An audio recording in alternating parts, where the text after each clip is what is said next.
রাজধানীর তেজগাঁও পলিটেকনিক খেলার মাঠে বসা পশুর হাট থেকে সরাসরি যোগ দিচ্ছেন সহকর্মী শাকিবুর রহমান। শাকিব, হাটে বেচা কেনা কেমন দেখছেন এবং বিক্রেতা মানে তারা কি বলছেন এ ব্যাপারে আমাদেরকে বিস্তারিত জানান।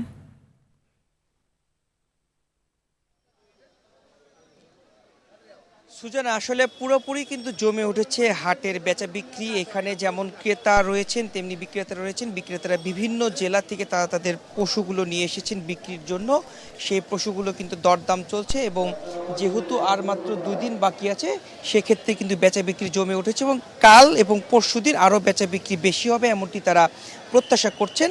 এবং এখানকার যারা ব্যাপারী রয়েছেন তারা অনেকেই বলছেন যে আসলে প্রত্যাশিত যে দাম সেটি পাওয়া যাচ্ছে না, আবার অনেক ক্রেতা বলছেন বেশি দাম রাখা হচ্ছে। তবে অনেক ক্রেতাই কিন্তু যারা গরু ইতিমধ্যে কিনে ফেলছেন তারা বলছেন যে গত বছরের থেকে দাম কিছুটা কম রয়েছে।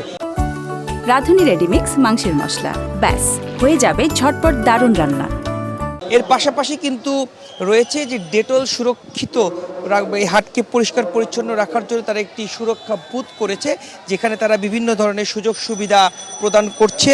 বিশেষ করে কেউ অসুস্থ হয়ে গেলে তাকে প্রাথমিক যে চিকিৎসা দেয়া সেটির কাজ করছে। পাশাপাশি এখানে কিন্তু হাত পা ধোয়ার জন্য তারা ব্যবস্থা রেখেছে। পাশাপাশি এখানে যারা ডেটলের যে সকল পণ্যগুলো রয়েছে সেই পণ্যগুলো কিন্তু 10% ডিসকাউন্টে তারা বিক্রি করছেন। এছাড়াও তাদের নিজস্ব কর্মী রয়েছে, যে কর্মীগুলো কিন্তু তাদের যে পরিষ্কার পরিচ্ছন্নতার কাজ সেটি তারা করে পরিষ্কার পরিচ্ছন্ন করছেন এবং সাধারণ মানুষের জন্য বিশ্রামের জায়গা তারা রেখেছেন। কেউ হাট থেকে যদি টায়ার্ড হয়ে যান তাহলে এখানে এসে তারা বিশ্রাম নিতে পারছেন। সব মিলিয়ে বলা চলে যে হাট জমে উঠছে।